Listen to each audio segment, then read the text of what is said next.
వెళ్ళాలనుకున్నవాడివి మీ నాన్న ఫోన్ చేసినప్పుడు నాకు సంబంధం లేదని ఎందుకు చెప్పావు? ఒక యుద్ధం వచ్చినప్పుడే దేశంలో ఉన్న అందరూ కులం మతం ప్రాంతం అనే తేడా లేకుండా కలిసిపోతారు సార్. ఒక కష్టం వచ్చినప్పుడే కుటుంబంలో ఉన్న అందరూ వాళ్ళ స్వార్థం, ద్వేషం, పగ అన్ని పక్కన పెట్టి ఒకటవుతారు. అందుకే ఆ కష్టం వచ్చినప్పుడు ఈ కుటుంబాన్ని వదిలేసి వెళ్ళిపోయాను.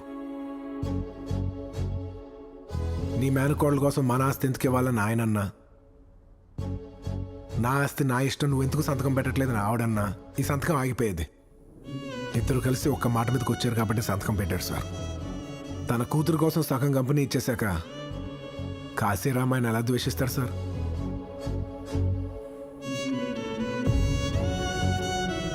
మావాడు ఒక్కసారి కోపడితే చూసి చచ్చిపోవాలన్నారు. మీరుండగానే చూపించేశాను కదా.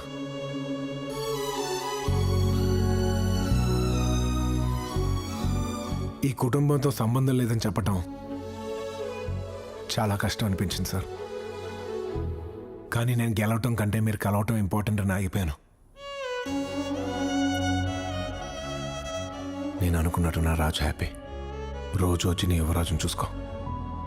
వాల్మీకి బయలుదేరదామా? పద. ఇంకేమైనా సార్ చెప్పాలా వాల్మీకి? ఇంకేముంటుంది సార్, కుర్రతనం కొద్దీ మావాడేదైనా తప్పు మాట్లాడుంటే పెద్ద మనసుతో మన్నించండి, అంతే. అంతే అంతే సార్. అంతేనా?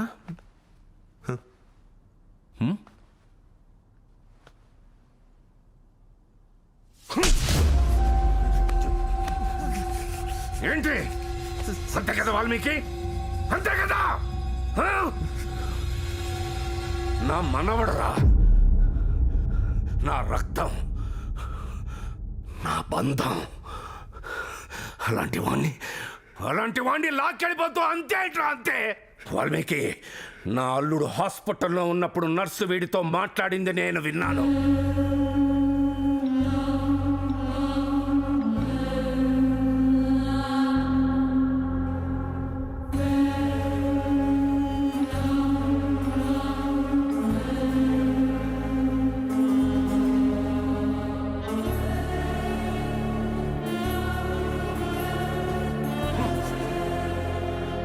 అల్లుడు వీడు నీ కొడుకు, నా ఆస్తికి వారసుడు.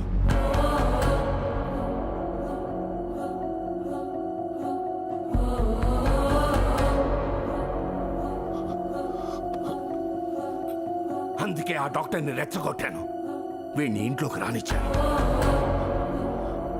ఈ ఇల్లు, ఐశ్వర్యం, అమ్మ, నాన్న, వీటిలో ఏ ఒక్కదాని కోసమైనా నిజం చెప్తాడేమో అని ఇన్నాళ్ళు ఎదురు చూశాను. వీడు చెప్పాలా?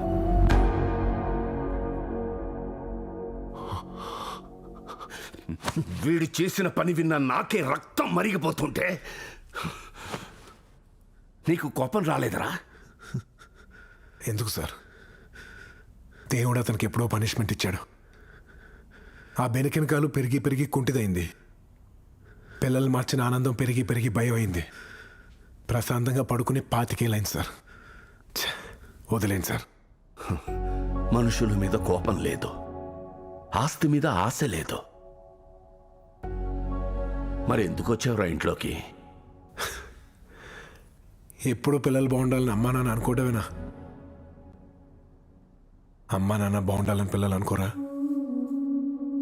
25 ఏళ్ళ తర్వాత వీలే మా అమ్మ నాన్న అని తెలిసాక, అది వాళ్ళ కష్టాలు ఉన్నారని తెలిసాక అసలు ఏం పట్టినట్టు అలా వదిలేసి వెళ్ళిపోతాం సార్. నేనైతే వదలను సార్. మా నాన్న వెనక నుంచి తిట్టుకున్న వాళ్ళు ఆయన ముందుకొచ్చి కాళ్ళు పట్టుకోవాలి. ఆయనకి ప్రపంచంలో మా అమ్మే బెస్ట్ ఫ్రెండ్గా ఉండాలి. ఆయన కొడుకు విషయంలో ఓడిపోయినని ఒక్క క్షణం కూడా ఫీల్ అవ్వకూడదు. రామచంద్ర అంటే గెలుపుకి కేర్ ఆఫ్ అడ్రస్.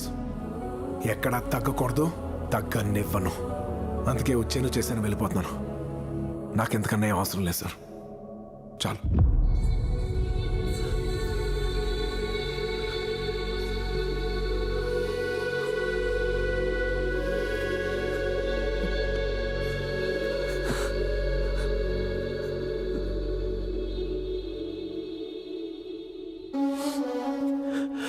చెప్పానా మావయ్య? నేను చెప్పానా నా కొడుకు ఎలా ఉంటాడో? చెప్పాను. ఇలా ఉంటాడు, ఇలాగే ఉంటాడు, ఇలాగే.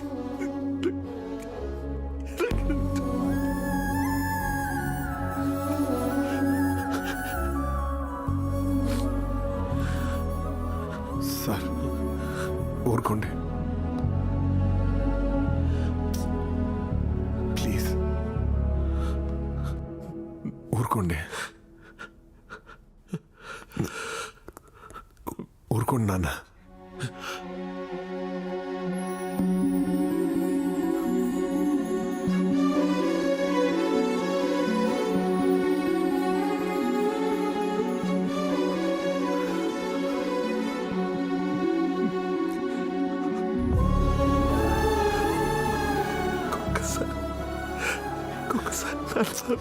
ఊరుకోండి నాన్న ప్లీజ్.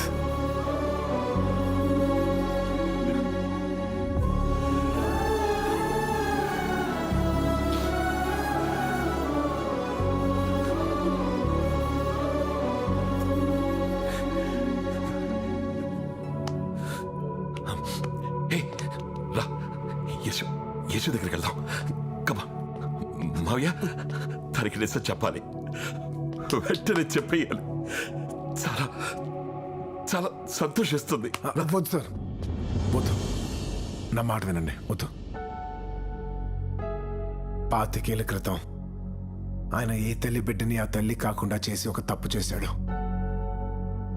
25 ఏళ్ళు పెంచిన తర్వాత మీరు కూడా ఆ తల్లి బిడ్డని ఆ తల్లి కాకుండా చేసి అదే తప్పు చేయొచ్చు సార్. వద్దు సార్, మనం దీన్ని కరెక్ట్ చేద్దాం. దీన్ని ఇక్కడితో వదిలేద్దాం. ఏం చేయాలో ఆ పైవాడే చూసుకుంటాడు.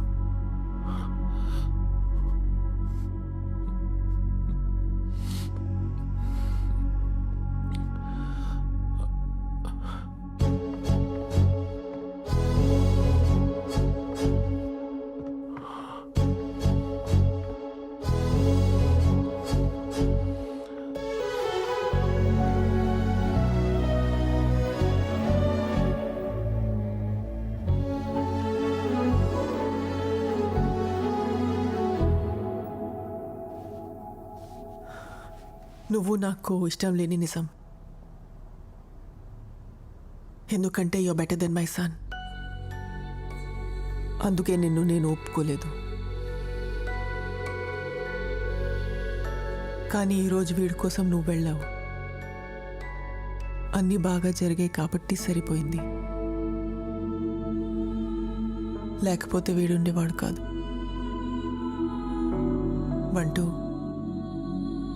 ఆడాళ్ళు వేరే ఇంటి నుంచి వచ్చిన వాడిని భర్తగా ఒప్పుకుంటారు, కానీ తన నుంచి రాని వాడిని బిడ్డగా ఒప్పుకోరు. వీడి ప్లేస్లో నువ్వు వెళ్ళావంటేనే నువ్వు నా కొడుకు కింద లెక్క. ఇంకా ఒప్పుకోవాలా నేను?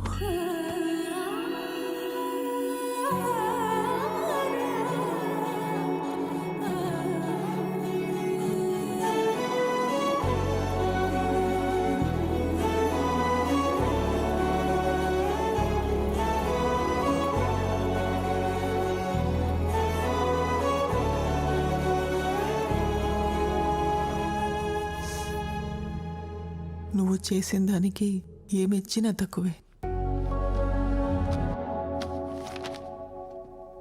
నువ్వు తెచ్చింది నీకే ఇచ్చేస్తున్నాను.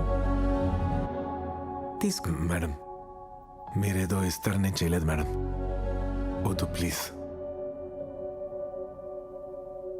తీసుకో.